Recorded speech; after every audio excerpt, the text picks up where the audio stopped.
Good evening, it's 7 o'clock. It's Friday night, and we are back. Yeah, we've had a close season rebrand. We are now no longer the Friday night football pitch, we're just plain and simple the football pitch. But it's still the same good old chat, talking football up and down the country, from grassroots to the international scene.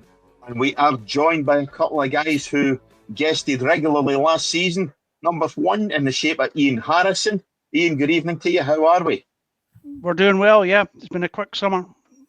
Good. And as always, regular contributor of the show, regular guest, Hearts fan, who looks as if he's got a smile on his face.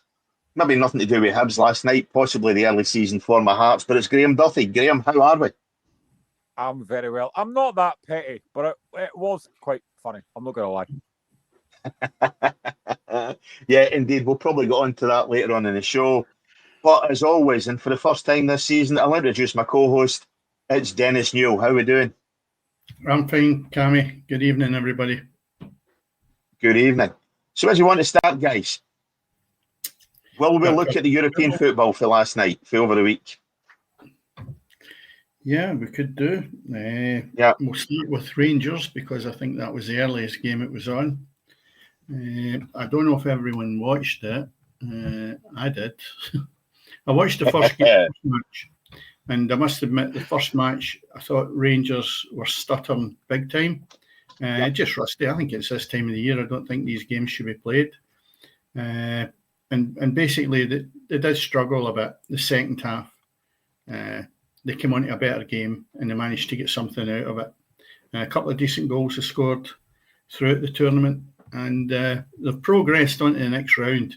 But all I'll say is Panathinaikos, if I say it right, were probably the worst finishers I've ever seen. And I don't want to take anything away from Rangers because they thoroughly deserved the result. But if you get an opportunity, look at the strikes and just run about the edge of the box and inside the box. They were absolutely shocking. And I would have went mental if it was even a junior manager could accept that standard of finishing. Never mind, Europa League. Terrible, absolutely terrible. But not taking away from Rangers, your goalkeeper played well again. The same guy that they went hunted at the park maybe 6-9 months ago. He was outstanding again. And I've always defended him. Thought the goalkeeper was brilliant. And it certainly helped. But they march on, and that's great because they definitely deserved it against a very poor team. And it's bedding in time for Rangers. I don't think there's a lot of great players there. There's one or two that are maybe needing a few more match games that he's brought in that maybe look the part. I'll not go through them now because I'll give them 2 or 3 games rather than throw them in the ditch now. That's a kiss of death. But there was a couple of players Rangers have got there I thought would certainly be better. But then you've got my old pal Dessers. He comes on the tail end of the game, as usual.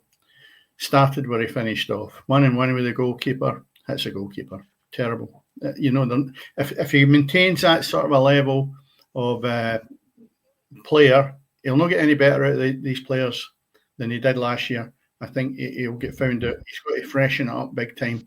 And Dessers is not going to be the answer for him. But we will see. I'm preempting that now. We'll get on to it probably later on when we start looking at the leagues. But great result for Rangers. Based on that, though, Dennis, yeah, you would say here's learned one lesson. At least he starts Dessers on the bench. Well, that's true. Aye. Oh, no, that's obviously Caesar's flaws there. I actually think at the beginning I thought, could he be the right move? Maybe it is the right move. And I'm willing to look at it and say, yeah, it's got to freshen it up. I think he will make changes. There's no doubt about it. And it can only be good for Rangers. If he can get in another few players, I think he could challenge Celtic the way they're going now. Yeah, because the old adage is if you don't bench a player thinks they're doing well, they're doing the right thing because they're getting a jersey every week. Well, I don't know what that was.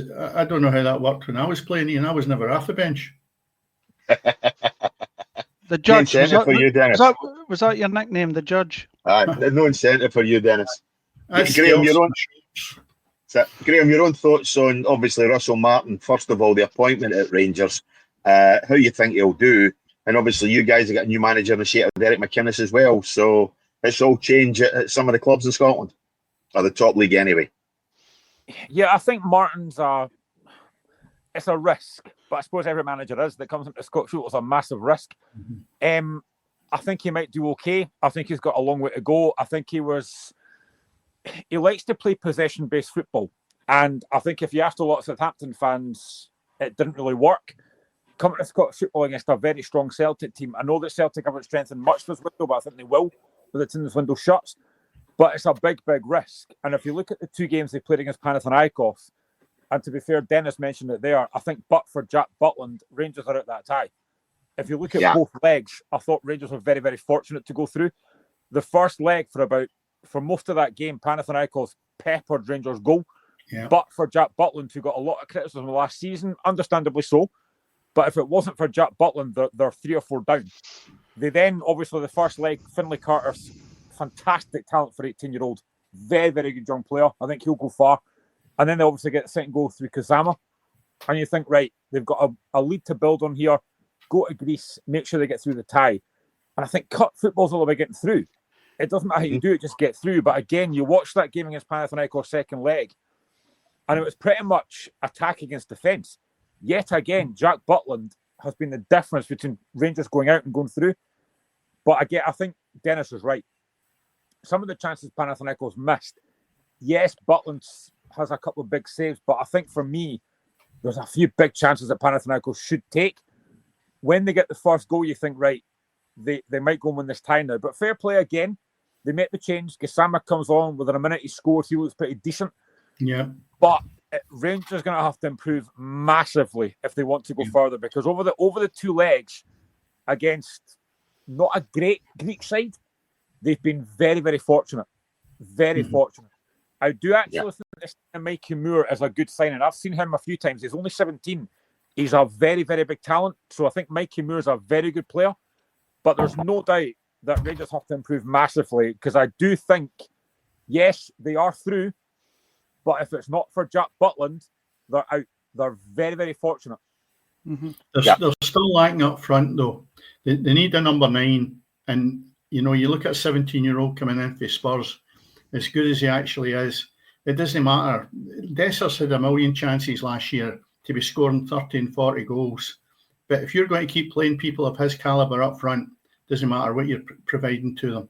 And that's my worry is you could get all the best midfield in the world, but if your striker's not going to convert to the level you require it, you're in trouble. And I'm not just talking about Europe. I'm talking about the fact that if Dessers had taken more than just over half of his chances, they would have run Celtic very close, because it was missed chances rather than poor defensive or midfield or whatever you want to call it that cost Rangers the what would you say, running Celtic an awful lot closer than what they did. So no, you're right though, Graeme. He has improved what was there. So we've got to give the guy a chance. He's only in the door.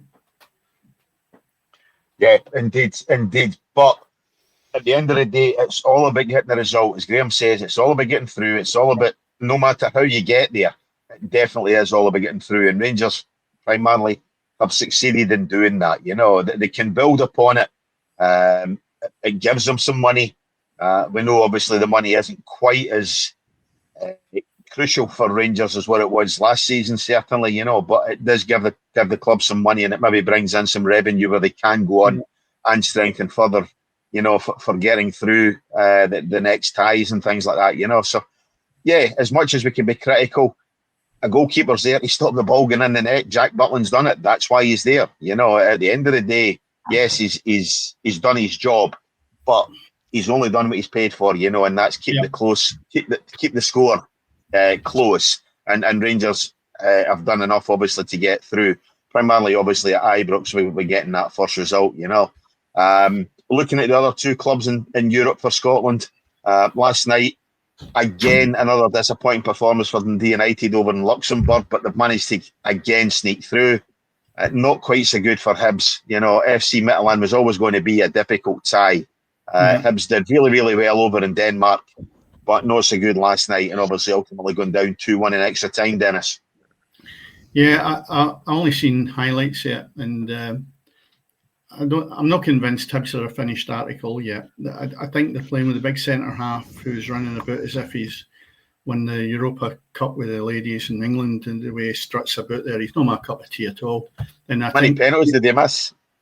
sorry, Many penalties did they miss? Seriously, I think, although I've ranted on about this for ages, Hibs' defence have been a flaw for the last 3 or 4 years, and it's still not got to the level that would have me, what would you say, comfortable about going into the season and thinking we won't leak goals.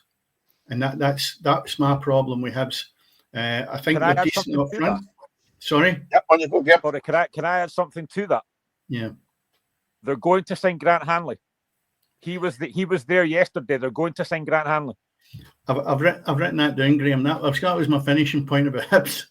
He was in the stand watching the game, and I actually went, when I seen that, I went, please don't make me suffer for a year having to watch him playing in Scotland. Please don't. I don't care where he goes. Please don't come to Scotland, because the boy's a bomb scare in a Scotland strip, and he'll not be any better playing. Doesn't matter who he's playing with. He could be playing with Dundee for all it matters. He's not got to add anything to any of the teams. Please listen to that, will you? Because you've got to bring somebody in that adds value, and the big fella's not got it. That's only my opinion. Again, he's playing in the Scottish Premier League. You know, you've already said yourself, Rangers are struggling to score goals. He's maybe not going to come up against the quality of striker that he can come up against when he's playing for Scotland, or when he was playing for Norwich or whatever else. You know, so possibly it might be a good move for him, but we can only, again, time will only tell with that, Dennis. And he certainly can't make the Hibs centre half, their central defence worse. So it might well be that he can go ahead and improve it, but time will only tell on that one, you know. And possibly the least said about that, the better, because I can just picture this one going ahead every single week. We obviously you haven't watched Hibs at the weekend. Graeme, you'll be over the moon if he signs with him. I mean, you'll get some enjoyment as well watching him, because I know you're not a fan of him either. No comment. I just think it's hilarious. I mean, for all the stick that he gets, I mean, the thing is, Grant Hanley's not the quickest. He makes a lot of mistakes. And I just think, I'm bigging up my own team here, which I'll probably do later on. But I just think if you've got a defensive partnership of Rocky Bashiri and Grant Hanley, wow, that's mental. Aye. Yeah. No. Indeed. That would even have happened. Oh, no. It's never going to work, by the way. Seriously. Never going to work. That's a kiss of death. It really is. Anyway. I take it is he a free agent at the moment? I believe so, yes. Aye. Yeah. I think you would have to be, you know, and that's it. At the end of the day, it's not going to cost him a transfer fee. It's not going to be a massive risk. Wages-wise, you know, fair enough. I'm quite sure Hibs can afford these. Well, obviously they can afford these wages, you know. So at the end of the day, it's one of these ones. You take the chance, you pay your money, and pretty much any other cliche you can throw in, you know. So it doesn't do it in Scotland. I'm quite happy to be proved wrong in these cases, by the way. I'll look and have a rant about it. That's only my opinion. But see if he comes and plays with Hibs and he's really good, I'll be delighted, because what I want to see is improved football. But I don't think he's going to bring that to Scotland, and that's my concern. So therefore, we will see, and I'm easy to eat humble pie if I'm wrong. Absolutely no problem at all. I know I shouldn't look back at certain things, because he has been a good servant, but I cannot, for the life of me, forgive that game against Poland at Hampden, where we're getting a 2-2 draw, and he dives in and gives away a penalty. I'm thinking, what are you doing? You've got so much experience. All you've got to do, and I said it at the time on another podcast, all you've got to do is jockey the guy out, and for some stupid reason, he dives in and gives away the penalty. I think, what are you doing? It's things like that I just can't understand why you do that. Yeah. Well, we'll see. Wait a minute. You know something? We're spending too much time on Grant Hanley. He doesn't allow that. Well, you know, I'm not saying there's a good centre forward, Dennis. Come on. Our golf's poor on Sunday, and we don't spend any time talking about it. So we need to move on. Yeah, indeed. But as I say, not the worst. Hibs obviously get the consolation of dropping into the Europa Conference, Lidl, you know what I mean, whatever league you want to call it, you know. the United already there, obviously. You know, Rangers moving onwards and upwards. So, yeah, it's pretty much the same as last year, isn't it? With Kilmarnock and St Mirren, you know, they dropped down into the other competition and then rapidly went out, you know. So no really change for Scotland in Europe as far as it goes. But domestically, we'll move from the ridiculous to the sublime. I've decided to start taking in some Lowland League stuff. I was at a game the other night, you know, Cumbernauld Colts at Broadwood, Dennis. I invited you along to the game. Cumbernauld Colts against Clydebank. I'll tell you, I watched guys there play the other night who would give Grant Hanley a run for their money, but they definitely, in all seriousness, the standard in the Lowland League for the couple of games that I've watched, particularly that one, and particularly Clydebank, a lot of good players down at that level. Yeah. The problem is that unless you've got a foreign name, you don't want to be getting touched by any of the Premier League teams. It's quite ridiculous, you know. We'll never, ever improve the game unless we take chances on local talent. But how many scouts were at the game? They wouldn't even know if there was what a scout was now at one of these matches. Do you know, Dennis, the one thing I would say, and I hate to be negative about that, but the one thing I would say is there was possibly more scouts at the game than there was Cumbernauld fans. Clydebank supporters probably made up 85 to 90% of the crowd. You know, I think there was 470 folk at the game in Broadwood Stadium, which, by the way, looks pretty dilapidated. And Hamilton, for playing their games there, are going to have a lot of struggles because the pitch looks poor. The stadium is definitely starting to fall to bits and is in need of a lick of paint and a good clean-up. But the one thing that really disappointed me was the amount of supporters there following the home side. They didn't even get cheered onto the park at the start of the game or at half time. There was no applause at all. So it was very, very difficult to pick out the guys who were there for Cumbernauld. Whereas Clydebank supporters, they're obviously revelling in the fact that the club's on the up and up again after so many years in the doldrums, you know, after Airdrie did what they did to the club. But no, really, really impressed the other night with the standard of both clubs, but particularly Clydebank. They look really, really good. Graeme, I know you've taken in a wee bit of grassroots stuff and things like that. Have you been to any Lowland League games last season, or have you seen any of the standard of it? I actually went to the East of Scotland League on Tuesday to watch Pennacook, my local side, playing Musselburgh. Musselburgh were champions, and they are. You can clearly see the level they've got. They're a level above. I mean, the standard wasn't. I thought first half it wasn't a great game in terms of quality, but second half Musselburgh showed their quality. They've got a guy up front called Jordan Smith, who is very, very technically a very good player. And to be fair, what I love about these kind of games is the quality may not be great, but I tell you what, the intensity and the passion that these guys play at for what's probably very little money, I quite like that. I quite like going to these kind of games. And to be fair, it was a decent crowd as well. You know, Tuesday night in Pennacook, it was a decent crowd. And, you know, also when I went 2-0 up, Pennacook managed to get a goal back in the last couple of minutes. But I actually do quite like going to watch the East of Scotland League because my lad comes with me as well. He's right into football as well. He comes with me as well.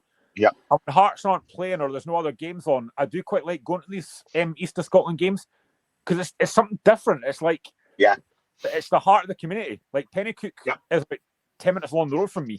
So I do like watching these games. And to be fair, I went to quite a few games last season watching Pennacook.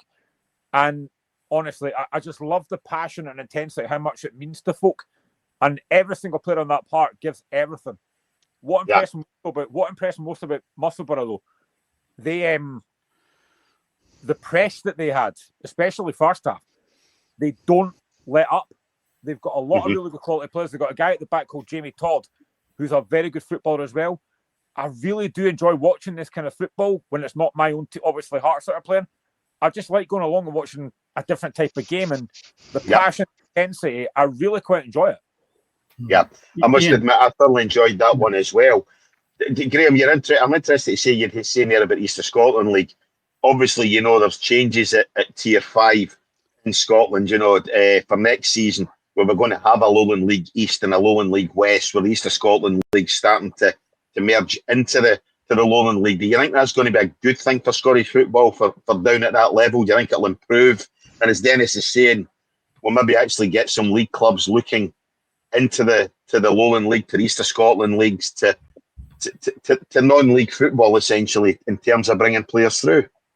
I hope so. And actually, about 2 weeks ago, Pennycook played the Hearts B team at Montgomery Park, and they only got beat by 4-2. And again, Pennycook put up a really good fight. Pennycook's got quite a lot of decent players there. They've got a lad that's played for a while. It was actually his testimonial, Aaron Somerville, who's a really, really good lower league player. So I really hope it does help. I mean, I've gone on consistently about the fact that I would love to see the senior leagues put to 18 teams, but it's not going to happen. But I think for the Lowland League, I think there probably should be more done in that kind of league, because honestly, again, I talk about the quality at times, but I've been to quite a few Pennycook games, and some of the games are actually, I prefer them to the senior games, because it just that passion and intensity these teams show, and the fans as well get right behind the teams and stuff. I really quite enjoy watching these games, and I hope if it obviously is going to get the reconstruction stuff, it will be a good thing. I think it will be, to be fair. Mm-hmm. Yep. Yeah. Dennis, obviously you didn't make it along the other night. I'm quite sure we'll get to a couple of games down at that level, because Graeme's right. The intensity there is something you don't see in league football, even in League 2, League 1, and I thoroughly enjoyed that game, probably more so than I thought I would, and as I say, the standard of play, I mean, it was 2 cracking goals, Cumbernauld opened the scoring, Clydebank as well, just after half time, got the clincher, the second goal, which was an absolute belter of a goal, so there is talent down at that level, and it is such a shame, as you say, Dennis, that unless you've got a foreign name, very, very few league clubs, particularly further up the league, are interested in bringing you through. Yeah. Well, Cumbernauld is an example. I've never been great for supporting the local teams. I mean, I spent 4.5 years as manager there at Cumbernauld United, and we probably were getting at times as much as what Clyde were some weeks. But that's gone back to the 90s. Now, there's too many buses go to Parkhead, Ibrox, even Firhill. There's an exodus out of Cumbernauld on a Saturday. They just don't go and support the local team, and I'm sure, Iain, if you look at it, you could say the same with Cove, with Aberdeen. There's going to be a diluting side of it that if Aberdeen's at home, Cove will suffer. Yeah. No, that's definitely. But just picking up on that point, you've got Parkhead, which I believe they're way to try to extend to over 75,000. Yeah. So that'll probably throw the gauntlet down to Rangers. Rangers will probably feel obliged to try and increase the capacity at Ibrox. But I mean, most people you speak to that come from the Central Belt, they're either Celtic or Rangers supporters. It's a horrible admission, but it's true. And the ones that I work with that come up north, I mean, there's guys that they'll come from all over. They come from Falkirk. There's guys that come over from Fife, from the West Coast. They're all either Celtic or Rangers supporters. I mean, my local pub, Station Hotel in Stunhaven, you go in there and you'd think you're in the middle of Glasgow on a match day, because the Aberdeen supporters are outgunned by the Celtic and Rangers supporters.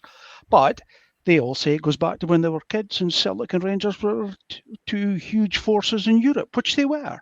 And they've stuck with that. But anyway, that's by the by. But you're right about attendances. When I first started going to watch Cove in their new stadium, we were getting 1,400 every week. And that was in the Highland League. I mean, it was amazing. And they were trouncing just about every club. I mean, they walked through that league, came into the second division, won that first attempt. And then COVID came once they got into the first. And then the league performances went up into championships and just got thumped just about every week. I mean, they just went a step too far. And the attendances every week, you could literally see it. It was just on a sliding scale. We're now down at maybe 400 is the going, and I kind of see that sustainable. Genuinely can't. Not for a team it is now classed as being full-time. Yeah. I mean, Graeme, if you look at Hearts, sorry, Iain.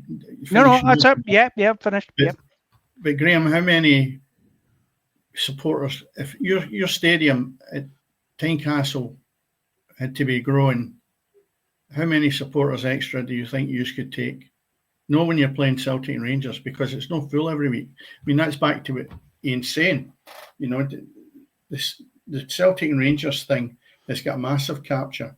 They're even coming down from Aberdeen and Inverness to watch Celtic and Rangers. Yep. So, you know, Cova will get battered. They're just passing by the way we're talking about Cumbernauld gets passed by. But there is that element as well with Easter Road and Tynecastle. There's quite a big amount of supporters go through from the capital. Do you think that'll ever change? No, I don't think so, sadly. I mean, I genuinely think I've had a few folk asking me this, like, could Hearts build a bigger stadium? Fill it? Obviously, biased opinion, I would say yes, because I think we probably could, because we've got a big waiting list. We've got about 7,000 folk on the waiting list. So I think we probably could get, I mean, even like look at last week against Sunderland. Okay, it's a testimonial. Hearts had about 18,000 for that game for Craig Gordon, and he deserved it. Mm-hmm. I think we probably could fill a big stadium, but the thing, what I will say though, is just coming back to like Lowland League, what I really like, the first game of the season, Hillabeath against Pennycook. Hillabeath streamed that game live, and it was like a couple of quid. I think that's brilliant. See if you've got a lower league side doing like even like a couple of quid to watch it live. I think that's fantastic. That's what most teams should do. And again, I look at Pennycook, my own local team. They do a highlights package later on where they show the goals and stuff. See, for folk that can't get to a game, I think that's fantastic. But not a lot of teams do that. And I genuinely think that's such a good thing. The fact that Hillabeath streamed that game live last week, first game of the season, and they thought, do you know what, we want to try and get as many fans watching as possible. I think that's brilliant. Yeah, and I think on that's a situation there where you're going to see supporters take up that offer, and you're trying to entice them to get along to games. You know, and I think if you're watching a decent standard of football, as I did on, I'm saying Tuesday night, it was Wednesday night actually. You know, if you're watching a decent standard of football, it's games you want to get along to. You know, so that's the only way you're going to entice fans in. We talked last season, Dennis, umpteen times about finding it very, very difficult to find Scotland games that have been broadcast. You know, so fans are not going to be interested unless you can entice them along with some kind of offer. You know, get them to live games, and getting them watching something on the telly is the way it's going to happen. Well, if you look at it, we'll go back to up north where Iain is. You look at it, and we'll go back to Cove. You're saying that crowd is down now to about 400, Iain. We talked about this last year, if I remember. We did ourselves. And I know it's in that zone. What would a junior team be picking up there then? I mean, which the junior clubs actually?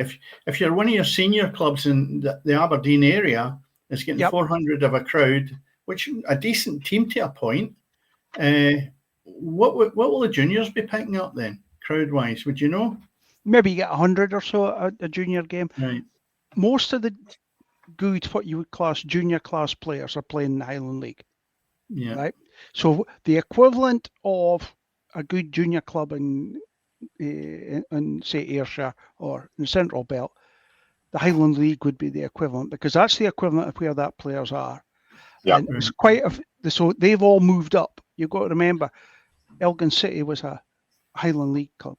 Peterhead, Highland League. Inverness Cali and Inverness Thistle were both Highland League clubs. Yeah.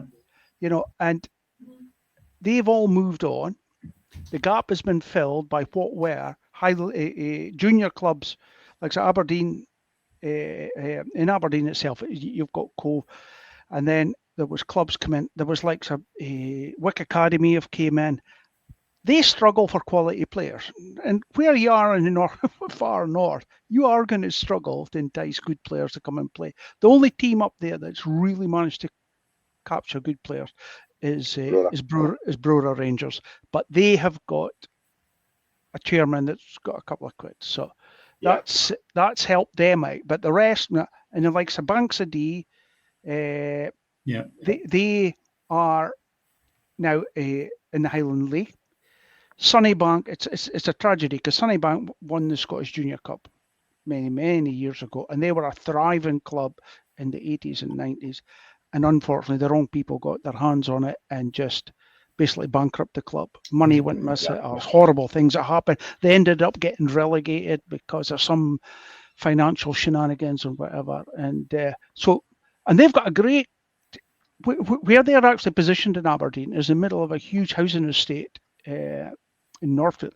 And they have got, their clubhouse is absolutely packed every weekend.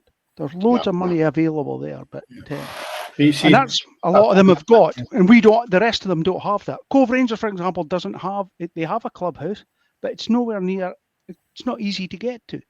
See, so this is a thing. It's empty. Yeah, you need a clubhouse at a lower level because you can't encourage players to come at a lower level unless there's financial reward for it. The days are gone of that where you get good players playing for nothing. I know there's still a few out there would, but if you've got a good social club, I remember when I actually played with Cumbernauld United for a wee while, and they had a right good social club when I was there. And then I took a manager's job, and I hadn't been down there for a while. And when I went down, the club was flattened. My mouth just fell open. Thought revenue. That was my first thought. Yeah. Where are they going to get the finances to bring players in? And you're dealing with committee members that were there for the 60s, and there was tons of money about, and they used to just put their hand out and they would get something. The days were all gone, and they're certainly gone now because people want something in return for the money they invest into clubs. So I can see that we're talking about the lower level there, and I'm saying how can you bring that on? An injection of cash is the only way, but not for players in my head that should be funded. It should be for improving facilities, even if it's training facilities or pitches or whatever else, but not to go into the back pockets of players who maybe just want to use it for a few beers. Yeah. I'm probably showing my... Sorry, on you go, Graeme. I'm probably showing my ignorance here, so I apologise. But what happened to Clydebank? Because I remember years and years ago, I used to go and watch Hearts at Kilbowie, and they had guys like Ken Eady there. I know you guys are saying at the back, and I have seen that. But what actually did happen to Clydebank in the first place? David Cooper was there as well, Graeme. Yeah, David Cooper, Frank McDougall. Some really, really great players of the past. I mean, that's where Cooper started his career. McDougall, obviously, will know for his time at Aberdeen. But what initially happened, Graeme, was I think that they were looking at financial difficulties one way or another. I think the Steedmans were still involved. Kilbowie Park itself had got flattened, so they were kind of a bit of a nomad club. I think they've maybe played a few games at Dumbarton, and they were essentially what happened was because of the financial predicament that they were playing, and I don't think there was any financial guarantees. Airdrieonians had gone bust, and Airdrie, they reformed as Airdrie United, and effectively they bought Clydebank's league place. So effectively what Airdrie did was they destroyed Clydebank. So I think if you see the Airdrieonians and Clydebank FC, or what was Clydebank Juniors, get drawn in the Scottish Cup, that could be tasty. one hell of a tie, But I think obviously Airdrie United bought their place in the league, wiped out the club. They reformed as a kind of Phoenix club within the juniors. I think they were actually playing games at either Drumchapel Juniors or Dundalk or something like that. Dennis, you'll know better than I will. You were over at Dundalk, Dundalk. Yeah. Now they're at what was Yoker Athletics Park in obviously Yoker, home park. They now play their home games at, and effectively they won the West of Scotland's. You're saying about Pennycook and East of Scotland League and Musselburgh and East of Scotland League. Clydebank won the equivalent last year, which saw them promoted to the Lowland League. And as I say, they've won their first two games, but that's a kind of very, very brief potted history as to where the club went. Essentially, Airdrieonians wiped them out. That's the short answer. They were wiped out by Airdrie. They were struggling though. I mean, it wasn't as if you take they went to the Dogs under a cloud. It wasn't. It was just there was a progression, and they just they've come back with a bang, which is great. I mean, there's been a lot of talk about them last year in our local radio. So you find that there's opportunities there. I don't know how much financial clout they've got, or even if you look, Iain, have you heard of Clydebank? I mean, when you're at Stonehaven, it's not a million mile away, but you only need to be 30 mile away from Glasgow and you're gubbed. Yeah, I mean, no, I knew of them when I was young, and then obviously they actually disappeared. But so what happened to their fans? What happened to Clydebank's fans? as well. No, as I say, they followed the Phoenix Club, Iain, which, as I say, they reformed as a junior club. Yeah. And as I say, they played their games in Toker faithfully up that way, the top end of Clydebank, rather than obviously the old Cobowie Park, which is now, as a few football clubs have found, it's now a retail park. When you look at likes of Falkirk, Brockville's, now a Morrison's, and a lot of clubs went down that road. Clydebank were still in existence, but obviously their pitch wasn't, or their park wasn't. You're talking about clubhouses get wiped out. As I say, the old Cobowie Park get wiped out. And that was it. I think, as I say, they played a few games. It would have been Boghead back then, in Dumbarton, before obviously Dumbarton moved to their new stadium. So as I say, that's essentially what happened, So I think the animosity is still there from Clydebank supporters, obviously, towards Airdrie. So as I say, watch this space if the two of them do get drawn in the cup, or if, as I say, Clydebank do get promoted up into the league. And as I say, for what I've seen in the first couple of games, they definitely look a decent side. They've got a good support. Home park for their promotion game last season, for getting up for the West of Scotland League, it was full. So you were talking about over 1,000 fans at that game, So yeah, if Clydebank come into the league, and I know we're only 2 games in, but if Clydebank come up, they've got a bit of backing behind them.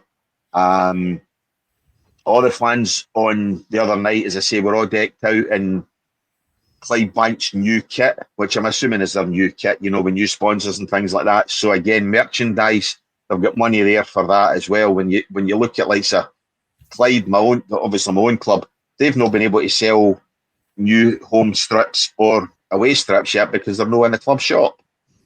So things like that. I'm quite sure Clyde aren't the only club. I would hope Clyde aren't the only club, but maybe Clyde supporters can tell me different. But as I say, that the infrastructure, certainly at the football club at Clydebank, appears to be absolutely outstanding. And as I say, should they earn promotion by winning their division of the Lowland League and then winning that playoff, and Iain, you were making reference earlier on to how poor the lack of players up north, and I think you only need to look at the playoffs between Highland League and Lowland League over the last few seasons. Lowland League sides have come out, I think, in every occasion to win that playoff, and then obviously going against the bottom club from League Two. Mm-hmm. So I think that itself tells you the difference here, whether it's financial or whether it's just obviously a more plentiful players. But if Clydebank got up through that playoff, Brora, from all accounts I've heard in the last 3 or 4 years, don't want to get into the league. I think maybe the financial restraints, etc. I don't know what the reason behind it is, but when they've looked at potentially playoffs, they're not 110% behind it. But they're still taking place in it, and I think, Dennis, they've now gone ahead and get their licence.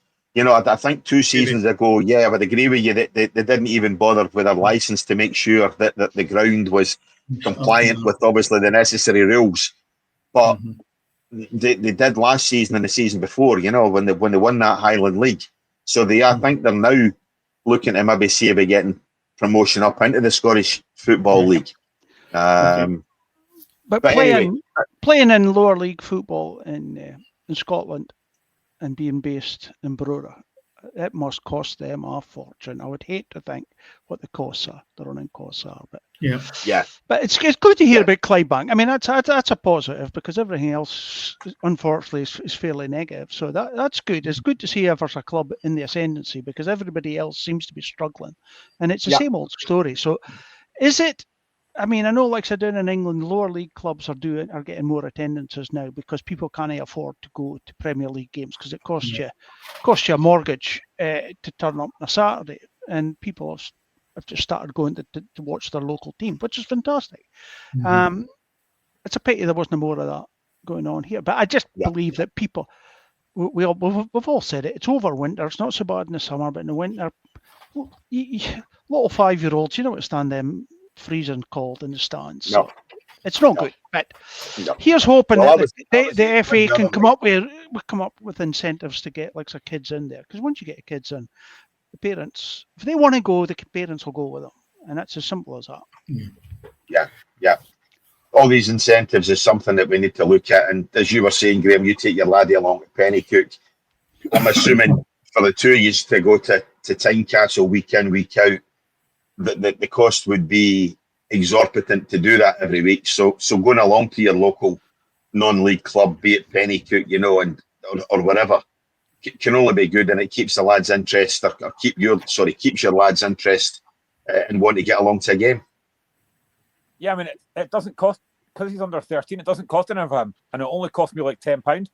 I'm more than happy with that. And on a Tuesday night, you know, as I said, on Tuesday night, going to watch that game against Musselburgh, weather was decent, it was a decent atmosphere, and for £10, it's well worth it. You know, I've said it already, I like going along to watch these games. Actually, Pennycook are playing tomorrow at home. Again, Hearts aren't playing until Monday night, so I might go and watch that tomorrow against Camelon. So it's just it's something different to do. And my lad is 13. He loves football. He loves Hearts, mainly because of me, because I've jumped into him, like my dad did with me. But he loves going to watch these games, and as long as he keeps enjoying it, then fantastic for me. Yeah. Well, as I say, we were a tenner the other night. You know, my youngest was a tenner. He actually paid his old man in, you know, because I don't carry cash. So wouldn't be able to lift you out of the turnstile anyway. No, that's for sure. Well, actually, it might be, but no. I mean, as I say, that was a tenner for each, a tenner each to sit in Broadwood. And you're saying about the weather was good. I forgot how bloody cold Broadwood can get, Graeme. So I'm sat there in t-shirt and shorts, and I was freaking frozen. You know, but and that was when it looked a nice night. But again, it was Broadwood, I was at, you know, so it was cold. But anyway, that's what we want to try and focus on here this season on the football pitch, is not necessarily just looking at obviously the big leagues. We want to obviously look at what's happening up and down the country, be it from kids football, be it from lower league football, you know, grassroots stuff. And where else are you going to get half an hour devoted to the Lowland League, but on this channel here on the football pitch? So go ahead, like, subscribe. It does help us out a ton. We're going to be here every week on YouTube. Well, certainly through August. September might be a different story. Dennis will maybe be holding the controls for that because I'm not going to be here. But anyway, that's by and large, and we'll get that moving forward. But as I say, we're going to be here every week. Might not always be a Friday, but as I say, we will be here every week. So go ahead, as I say, like, subscribe, and hit that notification bell on YouTube. Then is some of the fixtures that we've got over this coming weekends, you know, in terms, obviously, it's a bit fragmented as usual. The SPL, you know, Falkirk are starting their first game this season. Back in the big time, back in the big league. So you want to give us a wee rundown on some of the fixtures we can look forward to over this weekend? Well, we'll just take them each one and we can talk, because obviously there's been a lot of managerial changes that that have come in. And the first one we've got in Saturday's fixture, we'll start with the Premier League, is Kilmarnock have got Livingston. And right away there, you've got Stuart Kettlewell coming back into the game, which I'm delighted to see. Decent guy, Stuart. And I think he'll do well at Kilmarnock. Livingston, they've just come up. So the bottom line is that is probably a good kick-off match for both managers. I don't think there'll be much in that game. I don't know how the rest of you see that match, and whether these two managers have got a lot to prove. Yep, indeed. Right, obviously it's not that attractive. I would have had more to say. Motherwell have got Rangers on Saturday as well with a 5:30 kickoff. Kettlewell's old club. Yeah, so I mean, Motherwell's got a fresh change as well. I mean, I just don't know what's happening. Maybe now they'll have somebody who's a bit longer than 6 months at the club. I just don't know. But Well, the last guy was 6 weeks, was the Austrian boy. I know. Well, Rangers, I don't even think that's a test for Rangers. I think Rangers will win that game comfortably, personally. I think they'll have too much for Motherwell, and it's going to be an interesting start of the season for Motherwell. And I mean, we will get to maybe in the next week or so our predictions of where they're going to end up. But for this one, I think that one there will just take its course. I don't know, Iain, Rangers, Motherwell, where do you see that ending up? I think Rangers' confidence will be quite good, actually. Right. Motherwell, I haven't seen any of the results in the but I mean, pre-season, you can take them with a pinch of salt anyway. So They drew 2 each with Clyde in that Mickey Mouse Cup. Mm-hmm. Yeah, I mean, there you go. There was quite a few that's unusual. Why I'm raising it a little bit. Yeah, I personally think Rangers will win comfortably. Yeah. Graeme, Falkirk and Dundee United. Falkirk done exceptionally well, and I don't know whether they'll have the staying power against, and I think a real test for this will be against Dundee United, and this is Sunday's fixtures. Falkirk are playing Dundee United at 2:00 on Sunday. So, Graeme, your thoughts on Falkirk coming up? I actually think they'll do okay. I'm a big fan of John McGlynn, plays really good football. I was impressed with him last season. I think with Dundee United, it's difficult because they signed a lot of players, and there's been a lot of talk about the fact they didn't have a Scottish player in their team in Europe. I don't really think a lot of folk care about that as long as they win games. Yeah, I can actually. I don't think they've really gelled yet. United managed to get the job done in Europe against a poor Luxembourg team, but I actually think Falkirk at home first game. I actually fancy Falkirk to win that. Mm-hmm. Yeah, I'm the same as you. Yeah. Okay. Next one is Dundee against Hibs, 3:00 kickoff, and Sunday. What's everybody's thoughts on Stephen Presley being appointed that job? Right. First of all, I've got thoughts on that. Tony Dock getting the sack, I thought was shocking, but rather than getting into that in depth, I think Dundee have always been a team that are unpredictable with a board that has went on and on for a number of years, and you never know what they're going to come up with. Sorry, Graeme, you were saying about Stephen Presley? Yeah, I've got thoughts on this. Stephen Presley as a player was fantastic. I've got no issue with him as a player at Hearts. This is a horrific appointment. And for me, max of old mates rates with Gordon Strachan. Yeah. He has got, in his managerial career, a 37% win record at every club he's been at. There is nobody can tell me, and I don't know who they interviewed, but there's nobody can tell me that he was the best candidate for that job. This, for me, is a case of Gordon Strachan said, "Oh, my mate's here, give it to him." This is a horrendous appointment, and I think it's destined to fail. I will be surprised. I might be proved wrong, and if I am, I'll come back on here and say that. I will be surprised if he even makes it to Halloween. I think this is an awful appointment. Mm-hmm. Yeah. I totally agree. I mean, I look at him and I say to myself, would you inspire me in the dressing room? You might have done it as a captain at Hearts. I thought he was a magnificent player. But then I'll go full circle and say, just exactly like you're saying, Graeme, you're even more generous than I am. I was going to go give him the OBC out before Christmas because I think it is a shocking appointment from a top-level club that's who they've brought in. And I know for a fact, I'll know you get a custard pie in that one. I know for a fact it'll not work out. It won't. No, are we alone in this? The longer Dundee stick with Stephen Presley, the less likely they're going to be to escape relegation towards the end of the season. Because the number one, I've said before, I work with a Dundee supporter. Dennis, I know obviously you spent a bit of time with the club, and scouting and things like that. So I work with a Dundee supporter. He's saying that Dundee do not have a side. They haven't built a squad. They haven't built a team. He's effectively saying that Dundee in that competition played their first team squad, although a lot of clubs were playing their second string squad. But that's the only squad that Dundee have is a second string squad. Presley cannot work with that. As you say, I don't think he knows how to coach. I don't think he knows how to make players better. And I certainly agree with the two of you in terms of I don't think he can inspire players in the dressing room.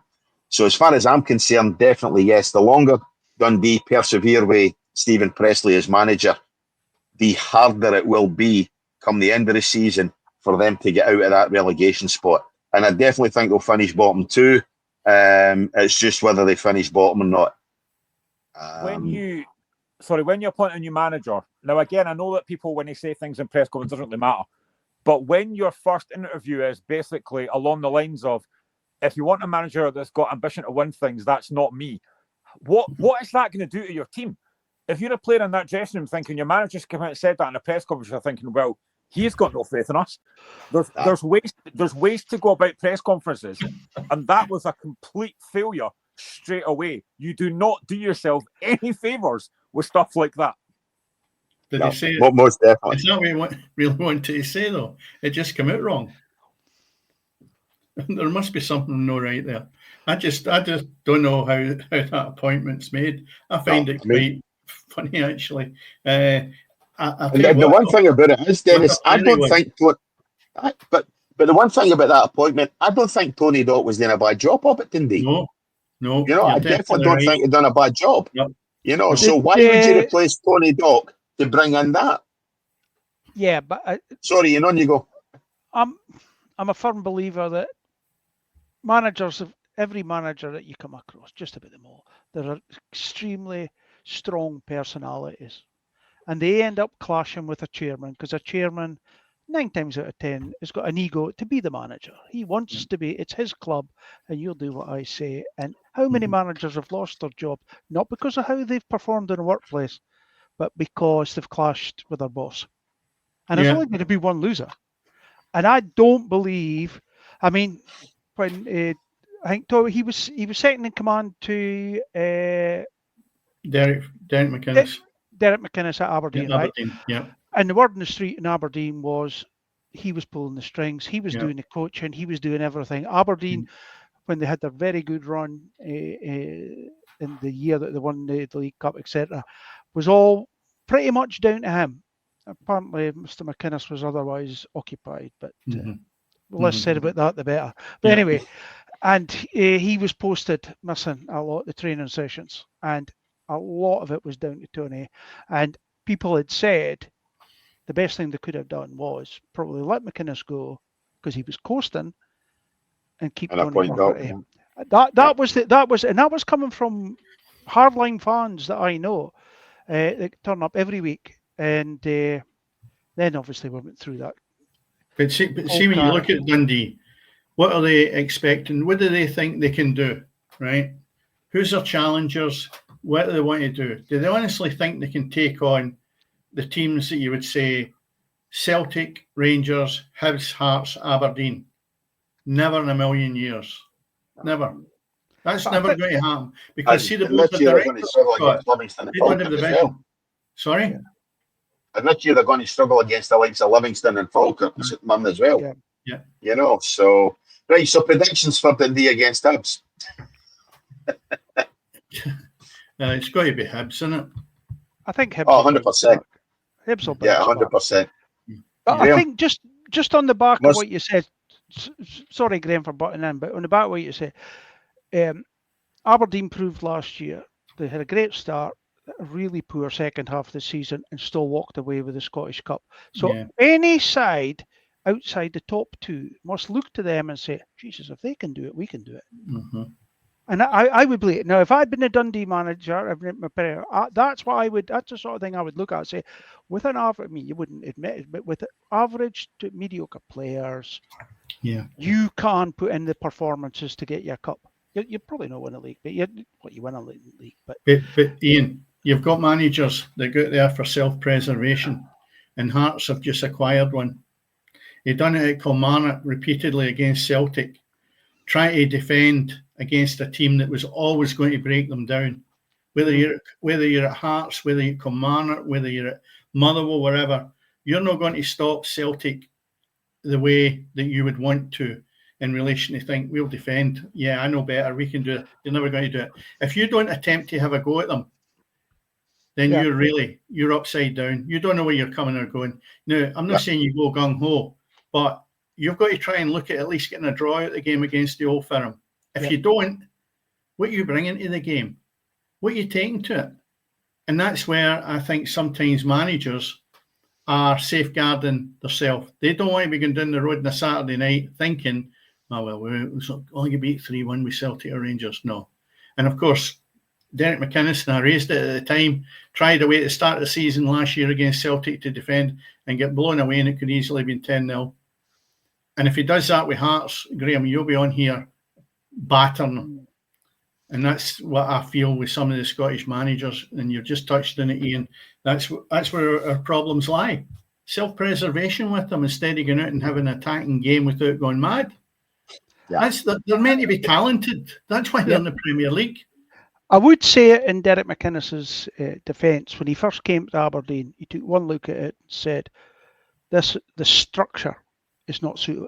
It's not acceptable. The pitch is shocking. Yeah. The training facilities are shocking.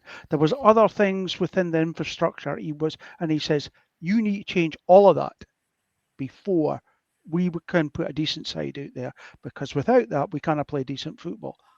And to be fair, as Stuart Milne, as tight as he was, he gave him what he wanted in that spread. Okay, we've taken that stage further. We've got a fantastic training facility out at Kingswells. That's taken a bit of time, but Hearts already have all that. Mm-hmm. Yeah, you know what I mean. Yeah. So that platform's already been set for him. So I'll tell you what, it's down to his coaching ability. Even better than that, he's got Tony Bloom with his machine there in the back up, so he could be ready-made for that. So what you're saying is, he got the tools at Aberdeen, and he just failed maybe to use them fully. Well, he'll get the opportunity here, because you've said many a time, Iain, that he done a decent enough job at Aberdeen, and I'll agree with that. He did, but after that, I don't think he's been to the standard that's required.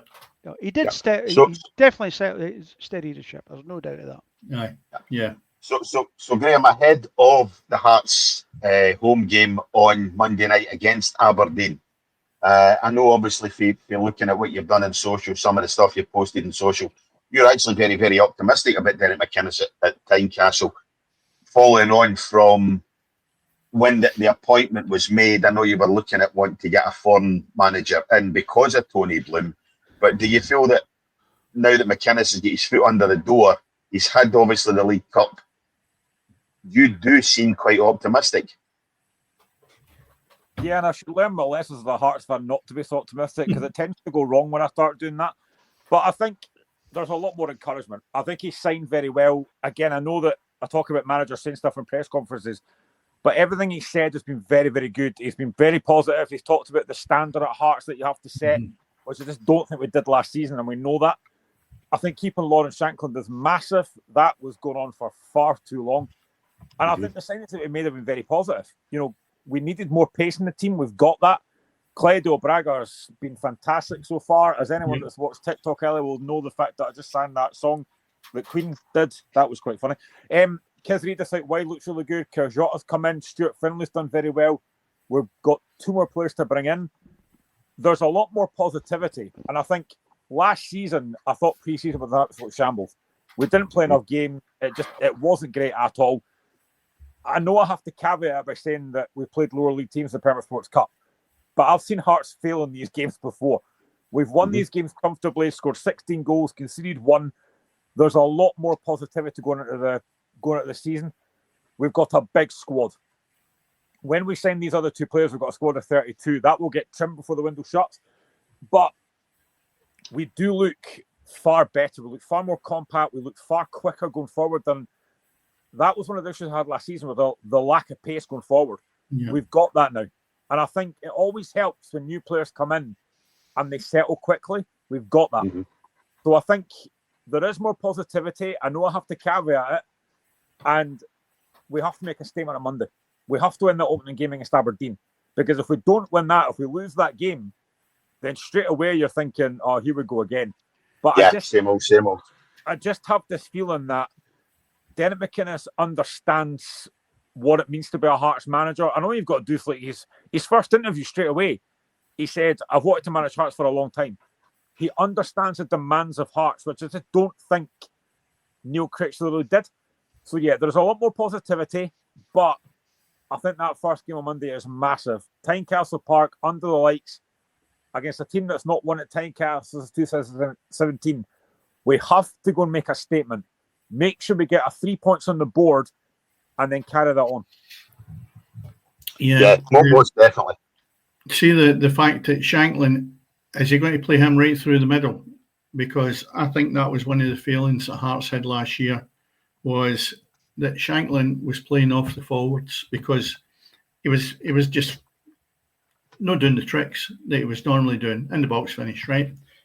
You play him right through the middle, I think you've got what his asset is. Just a goal scorer.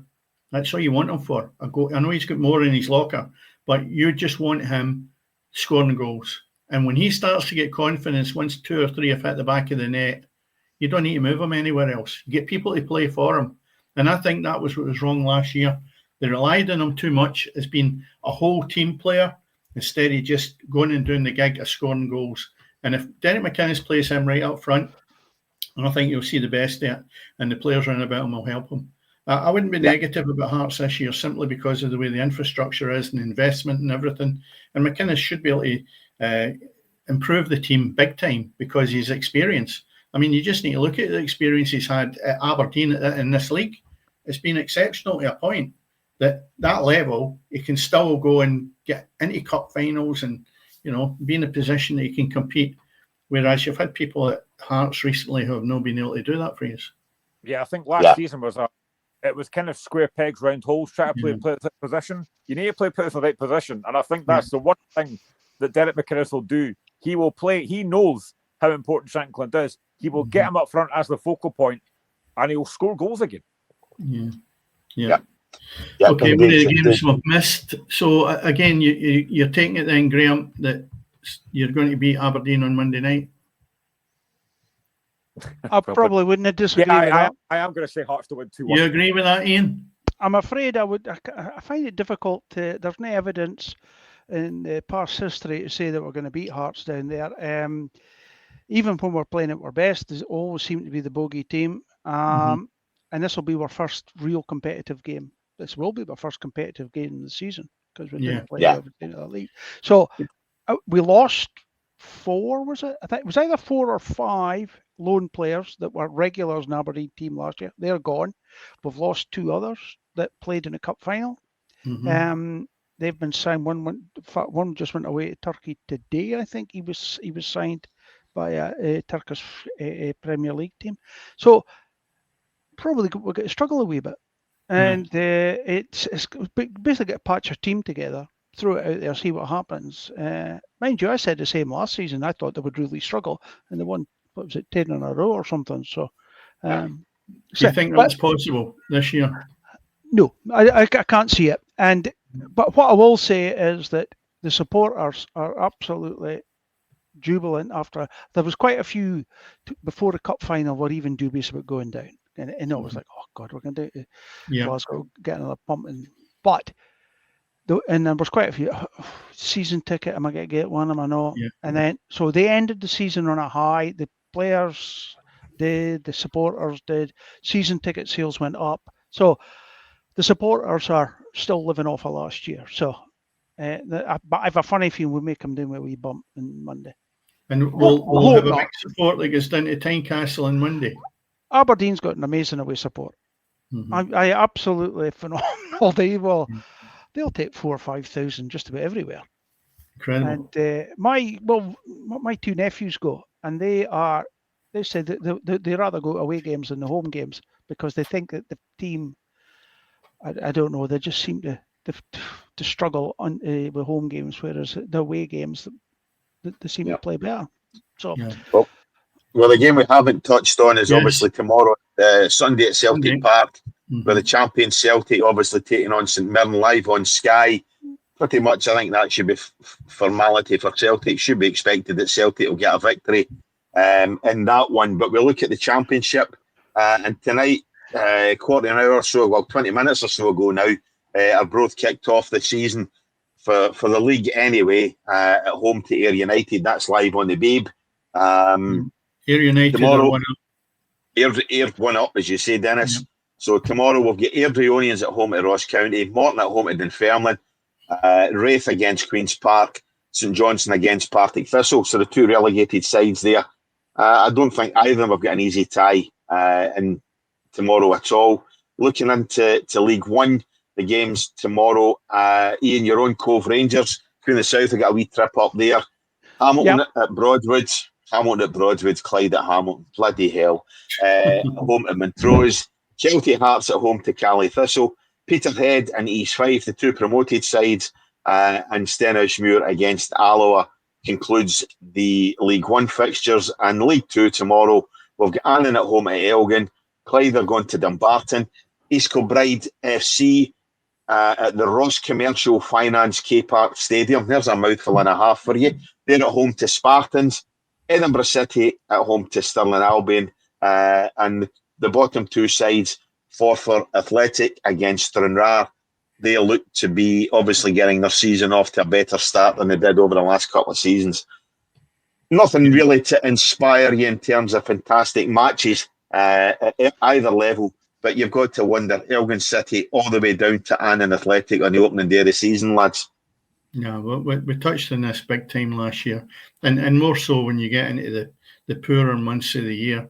You can live with that when it's, you've got later nights and they'll maybe get back up the road. Well, I was going to say before it gets dark, but that's highly unlikely. But but when you look at the winter months and the starting dishing these fixtures out all over the place midweek, it's not right, because these guys are no full time, and it means then that people are not going to get time off their work. I had a wee spell at Stranraer, and I know for a fact those guys, when we had a midweek game, you had to leave at 12 o'clock, 1 o'clock in the day to get down there. Well, you've got to have a good boss. I was always hoping some of them had rotten bosses, so I would get more regular game. They wouldn't let them after work. But unfortunately, there was quite a few good people that worked with. But no, it's a bit of a burden when you're trying to get time off your work to go in these midweek fixtures. And to be honest, a lot of them didn't mean a lot, So no, I'm not for that. I think they need to look at the leagues for this. Yeah. Well, speaking of work, I'm up for work in 6 hours, so I think we'll look at calling it quits shortly. Yeah. But Graeme, what's your aspirations and predictions for Hearts this season? And we'll probably run through the leagues as well in terms of get league predictions from you for the 4 leagues in Scotland as well. I mean, aspirations are to win everything, but probably realistically, I'm looking at a 3rd place finish and potentially winning a cup. I've never seen Hearts win the League Cup. I'd like to see us win that. Difficult tie against St Mirren coming up in a couple of weeks, but I'd like to see us win the League Cup. Yeah. And go through your leagues, because Cammy and I will do it in a couple of weeks when we've seen how they play. Who's going to win the league, Premier League? I think it'll be Celtic. I think it'll be closer, but I do think it'll be Celtic. Right. And I've got Dundee to get relegated. Dundee, yeah.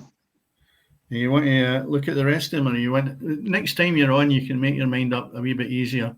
Championship. Who do you reckon in that? I've gone for an outside bet. I've gone for Dunfermline because of Neil Lennon.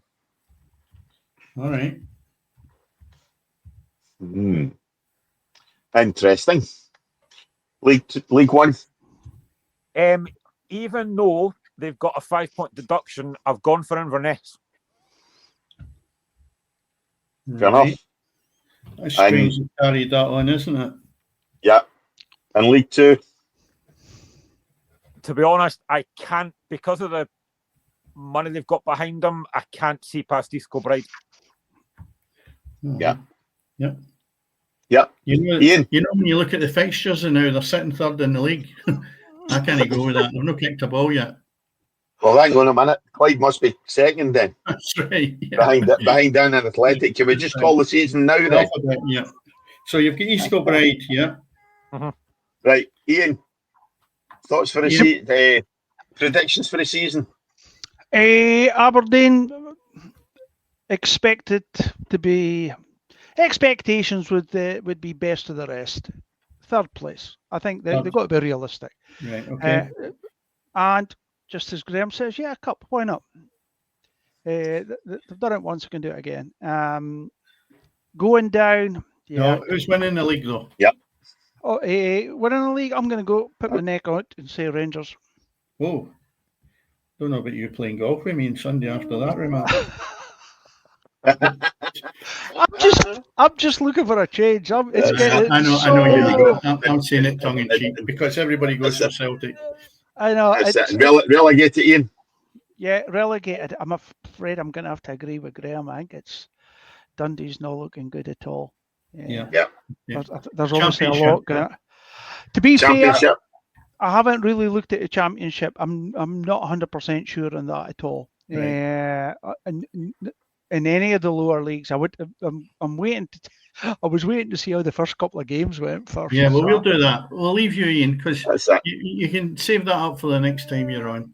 I'm not even going to take a mulligan on that. I'll just have a mulligan. Dennis, quickly.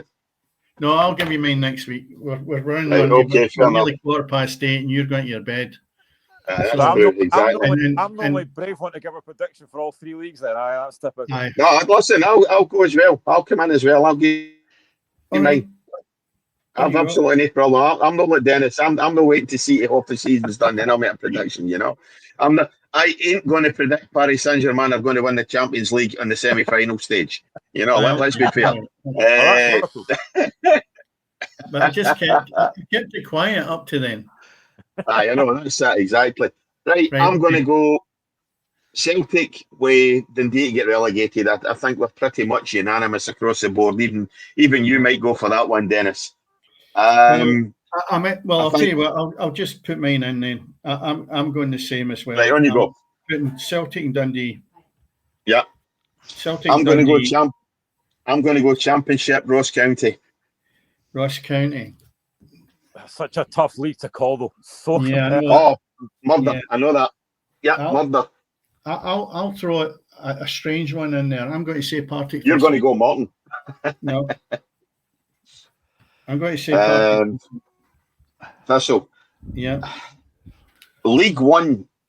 Graeme, I've got to admire you for Inverness Cali because I'm looking at this and honestly, I'm really, really struggling to who could go ahead and win that. And I'm going to do what you've done in terms of Neil Lennon for Dunfermline. I'm going to go Dick Campbell for East Fife. Or East Fife with Dick Campbell in charge. All right. Who are you saying? East Fife? I'm going to go East Fife. East Fife. Right. Right, okay. With Dick Campbell. Ian, how about we shift it that you can get it done? Airdrie, Arbroath, Ayr, Dunfermline, Greenock, Partick, Queen's Park, Raith, Ross County, St Johnstone. To be fair, Ross County normally go back up. Right, okay. Right, so you're with me. Yeah, Ross County normally go back up. I think that might be a good shout. I'm going to change this after 2 weeks anyway. So you probably will do. League One. Cammy, League One. Well, League One, I've gone East Fife. Oh, you've gone East Fife. I've not with anybody. It's me then that's holding the boat up. That's you. Come on. Yeah. I'll tell you what, that's a difficult one. That's hard. Oh. You know something? I'm going to go with Graeme because I went for Inverness Cali last year and they probably would have done really well if they hadn't been deducted. So I'm going Inverness Cali. Fair enough. Well, since we're just about all there anyway, put me down for Cove. Cove, aye? Yeah. Yeah, we just got two new players, so yeah. Sorry, and I'm taking them down actually because I want to pull Cammy up a bit this later on. Who are you saying in the championship? Cammy? Ross County? Ross County. Ross County, sorry. Yeah. Okay, that takes us to League Two. Right, Graham's gave his. He went East Kilbride. Yeah. I'm gonna have a strange one here because I think they've strengthened in the right places. The problem could be their manager. But I've got a fancy for Forfar. All right. Yeah. I'm going to throw this one in there. You're saying Forfar, Cammy, right? I'm going to go Spartans. I thought mine was strange. Iain? I'm I'm going to go with Graeme with the new boys. East Kilbride. There's money. There's money there. As a You way know, to say, I was reading about them. I never realised how big East Kilbride was. 75,000 people. Massive. Yeah. The biggest town in Scotland that didn't have a league club, a senior club. Yeah. You know, And I was reading how much finance is actually available to them. And there's money there. They brought in a lot of good players. Yeah. Mick Kennedy and Cy Ferry in charge as well. You know, the Keane brothers have thrown money in there as well. You know, so yeah, financially, I think they're head and shoulders above everything else. But Clyde proved last season that just having an expensively assembled squad doesn't necessarily do anything for you. You know, so I've just got a fancy for Forfar, as I say. I fully understand why you guys have gone East Kilbride. Dennis, you've not went to anybody. I have. Spartans, That's it. Oh, you went Spartans. That's right. Right. Okay. Fair enough.